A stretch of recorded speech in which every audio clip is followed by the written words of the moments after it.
All right. Welcome back to the channel. Glad to have you here at the Boundless Sovereign. We are in the midst of our Dao De Ching series, and we are on chapter 9. So welcome. This one is the one we've been waiting for. Letting go. Chapter 9. Here it goes. Letting go is better than filling to the brim. A blade overly sharpened does not last long. Halls stuffed with gold and jade, none can preserve. Wealth, rank, pride, all bring calamity. The Tao of heaven and nature is to accomplish and to withdraw. Let's go into what the River Master has to say about this. Whosoever achieves fame and fails to withdraw, whosoever does not let go, but remains stuck in the place of honor and glory, will surely meet with harm. The Taoist follows the cycle of the Tao, of heaven and nature. The sun declines from its zenith, the moon waxes only to wane, flowers bloom only to fade. The greatest joy turns to sorrow. Yeah. Interesting. This is hearkening back to the Hermetic principle of rhythm. And what the Hermetic principle of rhythm states is that there's an ebb and a flow to all phenomena. And what that means, essentially, is... Sorry, I'm adjusting my mic here. That you can only hold on to... You can't hold on, is what it is, to any state, at the bottom or the top. Everything is always in a state of motion, flux, change. The seasons come, the seasons go. The flowers grow, the flowers die. Humans grow, humans die. There's a season for everything. And it's true in life. In life, you see where... I'll give you an example. Tom Brady of the Patriots, right? I'm originally from Massachusetts, so I this example is hitting close to home for me. So Mr. Brady, who is, I don't know, 12-time, whatever it is, won a ton of Super Bowls, loved the game he was playing, stayed in the fight for a long time. He brought the Patriots many Super Bowl victories. Near the end of his career, I think he went to the Buccaneers, something like that. And then he did well with them for a season, and then, of course, his final season was a complete disaster. And that, my friends, is the point. He stayed past his prime. If he had left at the height of his dominance in the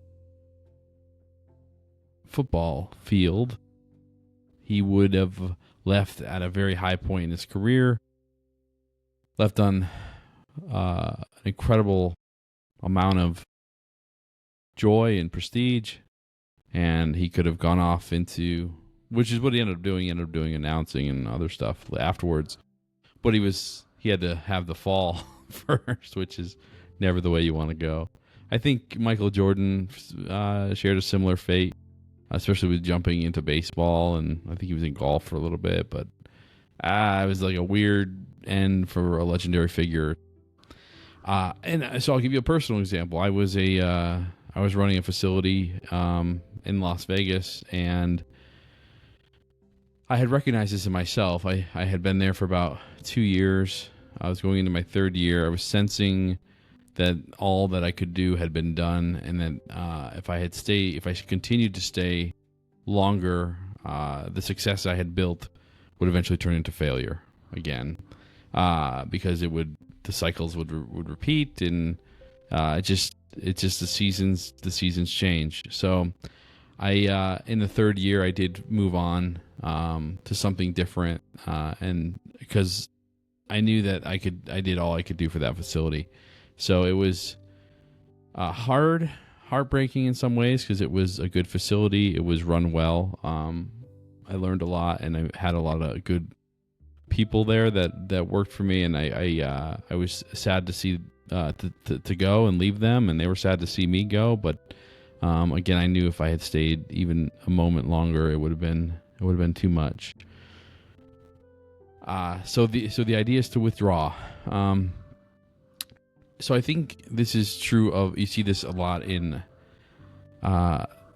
certain cultures, where as people achieve certain rank, they hit a point where they've hit the height of their tenure, and they move on. They move on, or they retire, and they settle down. A famous example of this I can think is George W. Bush, President George W. Bush, who did his 2 terms as president, and then we've heard very little from him since. And I think he embodies this idea of withdraw after the zenith, whereas like President Obama has continued to try to stay in the spotlight, and now he has gone through a period of forced withdrawal, where he's been disgraced somewhat, and some of the things that have happened in the last year or two. So it's certainly not worth it to stay, and I think it's an awareness of the seasonality of life, and understanding that there are times to grow and there are times to withdraw, and this awareness you develop is critical to making sure that you don't fall, or that when the fall comes, you've already moved on, or better yet, that you don't even worry about the fall, because you're not attached to outcomes. If you are in tune with the Tao, or the way, then when the time comes to move on to something else, or to do something different, or to retire, or to enjoy your life, or to do whatever the thing is you need to do, you just do it because you are already in tune with the flow of life, and can sense when the right action is to step back or withdraw. Hey, that's chapter 9. We were making some good progress here. This chapter, I think, is an important one, and we should pay heed to letting go when the time comes. So I appreciate you listening to this podcast. Hopefully you're getting a lot out of it, and it's resonating with you. If it is resonating with you, please be sure to like and subscribe to the channel.